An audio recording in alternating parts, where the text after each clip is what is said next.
The tried-and-true Lexus GX gets a few updates for 2022, but at its core, it's the same luxury SUV it's always been.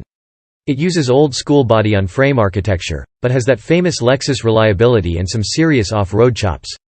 However, against a crop of more modern, more capable SUVs, is that enough?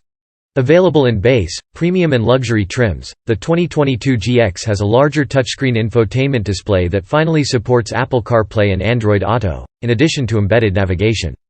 My tester has the $3,835 Black Line Special Edition package that includes 18-inch gloss black wheels, black roof rails, black window trim, dark red tinted taillights and some slightly nicer cabin materials. The Black Line package is offered alongside the GX's Starfire Pearl, Black Onyx or eye-catching Nori Green Pearl paint colors. That said, the GX isn't pretty. It's 16 feet long with a huge grille and slab-sided design. It looks like a Lexus, for sure, but I'm not really sure if that's a good thing these days. The GX has a big following in the overlanding community. Off-roaders appreciate its reliability, stellar suspension and ease of customization.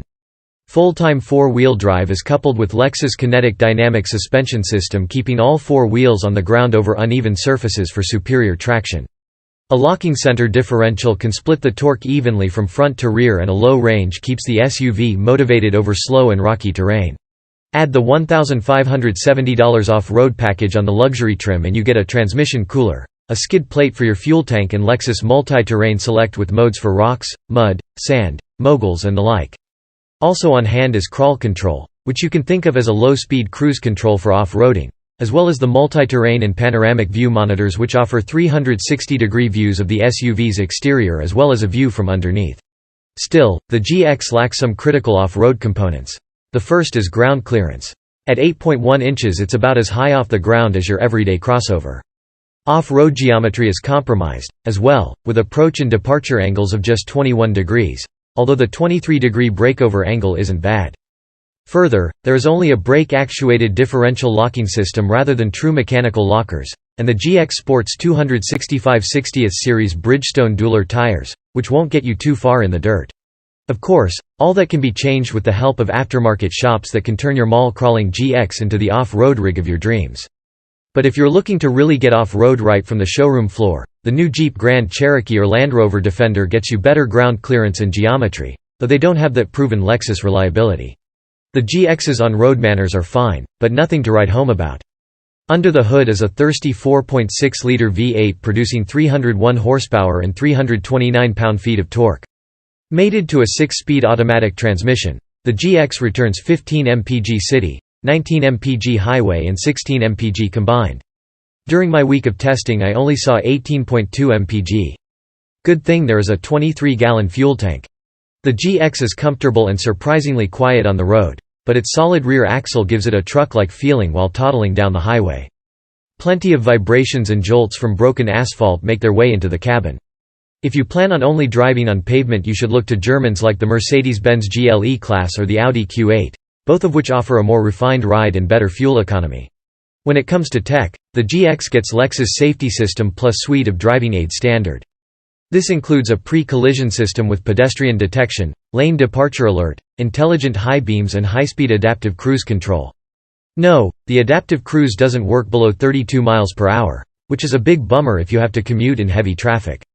The controls are also a bit weird. While there is room on the steering wheel for the distance selector, the rest of the adaptive cruise controls are found on a stock. You won't find a digital gauge cluster in the GX, but it does have a revised infotainment system with a new 10.3-inch touchscreen. The screen can also be controlled with a touchpad, but believe me, you won't want to use that. Apple CarPlay and Android Auto are standard, and I recommend going with these apps in lieu of the in-dash navigation, which is clunky and difficult to use. As for charging, there are 2 USB ports and a 12-volt outlet up front, 2 more USB ports for second-row passengers and a 100-watt, 120-volt AC outlet in the rear cargo space. Wireless charging, however, is nowhere to be found. While the GX's interior is awash with high-quality materials and excellent fit and finish, the design is 12 years old and it shows. There are buttons everywhere and even a CD changer, which feels weird in 2022. The third-row seats can fold flat, but they aren't powered on my tester. To lock them in place I have to crawl into the cargo area. Once those third-row seats are up they cut the GX's cargo space to just 11.6 cubic feet. Frankly, nobody but the smallest of kids will ever fit back there, so it's best to just leave those seats down and roll with 46.7 cubes of cargo space. Speaking of cargo space, it's accessed by a swinging gate hinged on the passenger side, so remember that when fitting into tight parallel parking spots. The good news is that the upper glass opens up if you just need to throw something inside right quick. The GX's climate controls are easy to use, and this SUV has available heated and cooled front seats, as well as optional heated second-row seats. The front chairs are comfortable and supportive, but I find the second-row seats to be pretty rock-hard and not a great place to spend time.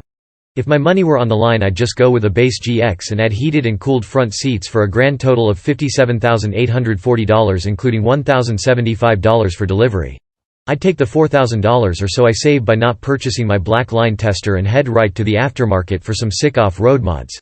If you dig the GX but only need on-road performance, get the luxury trim, which adds an adaptive suspension with comfort, normal and sport modes, as well as auto-leveling rear air suspension, which should help you tow the SUV's maximum 6,500 pounds. Overall, the GX 460's on-road manners leave a lot to be desired, and while it has excellent off-road bones, you'll need to make some modifications to really get the most out of this SUV. Even with that stellar reliability and go-anywhere attitude, the GX is a pretty tough sell.